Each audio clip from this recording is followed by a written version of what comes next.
नमस्कार, मी आरती आणि स्वागत आहे आपलं न्यूज मराठी 24/7 च्या या खास रिपोर्टमध्ये। तर आजचा आपला विषय आहे बिल्किस मीरची यशाची नौका। खेळाचा महाकुंभ असलेल्या ऑलिम्पिक स्पर्धेची फ्रान्सची राजधानी पॅरिसमध्ये नुकतीच सुरुवात झाली।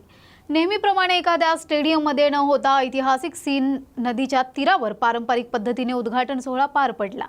सीन नदीच्या तीरावर या ऑलिम्पिकची सर्वत्र चर्चा असताना नौकानयन क्षेत्रातील एका भारतीय महिलेने मात्र सर्वांचंच लक्ष वेधून घेतलंय। बिल्किस मीर असं या महिलेचं नाव आहे। त्यांची ऑलिम्पिकमध्ये ज्युरी म्हणून निवड झाली आहे। विशेष म्हणजे ऑलिम्पिकमध्ये ज्युरी म्हणून भारताचे प्रतिनिधित्व करणाऱ्या त्या पहिल्या महिला ठरल्या आहेत। मूळच्या जम्मू काश्मीरच्या असलेल्या बिल्किस यांचा नौकानयनपटू म्हणजेच केनॉइस्ट म्हणून सुरू झालेला प्रवास आज याच खेळातील ऑलिम्पिकमध्ये ज्युरीपर्यंत पोहोचलाय। हा प्रवास पाहिल्यास तो अगदी थक्क करणारा आहे। वयाच्या 6व्या वर्षापासून त्या नौकानयनाकडे वळल्या। सुरुवातीच्या काळात या खेळासाठी लागणाऱ्या प्राथमिक सुविधाही त्यांच्याकडे उपलब्ध नव्हत्या। त्यांनी श्रीनगरच्या प्रसिद्ध दल सरोवरात केनॉइंगचा सराव सुरू केला। खेळाप्रती असलेला दृढ संकल्प आणि चिकाटीमुळे त्यांनी परिस्थितीवर मात करत विविध स्पर्धांमध्ये आपल्या कामगिरीने सर्वांचं लक्ष वेधून घेतलं। अनेक राष्ट्रीय आंतरराष्ट्रीय खेळांमध्ये त्यांनी प्रेरणादायी कामगिरी बजावली।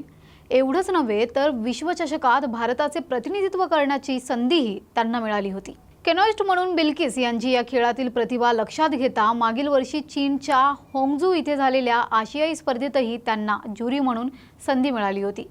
केनॉइंगमध्ये प्रामुख्याने युरोपीय देशांचा दबदबा आहे। यंदाच्या ऑलिम्पिकमध्ये 2 आशियाई देश केनॉइंगमध्ये प्रतिनिधित्व करत आहेत। एक जपान आणि दुसरा म्हणजे बिल्किस मीर यांच्या रूपात भारत। त्यामुळे भारतासाठी ही मोठी गौरवास्पद बाब आहे।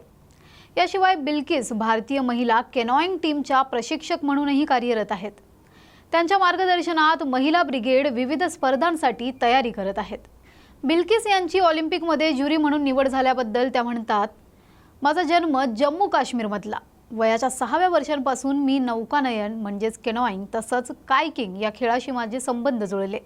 दल सरोवरात मी अनेकदा सराव केलाय, पण सुरुवातीच्या काळात तर या खेळासाठी आवश्यक असलेल्या सेवा सुविधाही उपलब्ध नव्हत्या। परंतु माझे कुटुंबीय माझ्या पाठीशी खंबीरपणे उभे राहिले। आईने तर तिचे दागिने विकून मला प्रोत्साहन दिले। त्यांच्या पाठिंब्याच्या जोरावर मी आज इथवर पोहोचले। मागील 32 वर्षांपासून मी या खेळाशी संबंधित आहे। या खेळावर मनापासून प्रचंड प्रेम केलंय। अगदी विश्वचषकातही मी भारताचे प्रतिनिधित्व केले। जम्मू काश्मीरपासून सुरू झालेला माझा प्रवास आता थेट ऑलिम्पिकमध्ये ज्युरीपर्यंत येऊन पोहोचलाय। ही संधी मिळणे माझ्यासाठी स्वप्नपूर्तीचा क्षण आहे। माझी कारकीर्द पाहून देशातील युवकांची पावले या खेळाकडे वळायला हवीत। केवळ जम्मू काश्मीरच नव्हे तर देशातील इतर राज्यातही नौकानयन हा खेळ पुढे यायला हवा, अशी प्रांजळ इच्छा बिल्किस यांनी बोलून दाखवली आहे। बिल्किस मीर यांची ऑलिम्पिक स्पर्धेत ज्युरी म्हणून झालेली निवड ही जम्मू काश्मीर आणि भारतासाठी अभिमानास्पद तर आहेच, याशिवाय देशातील महिला खेळाडूंसाठी मोठा सन्मान आहे। त्यांच्या नौकानयनपटू म्हणून आजवरचा प्रवास हा कोणत्याही खेळाडूसाठी दीपस्तंभासारखा आहे।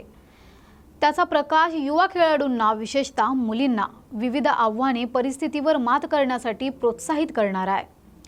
त्यांचा आदर्श घेत प्रेरणा घेत भविष्यात नौकानयनात अनेक खेळाडू भारताचा नावलौकिक वाढवतील हे मात्र खरं। अशाच माहितीपूर्ण व्हिडिओसाठी पाहत रहा न्यूज मराठी 24/7।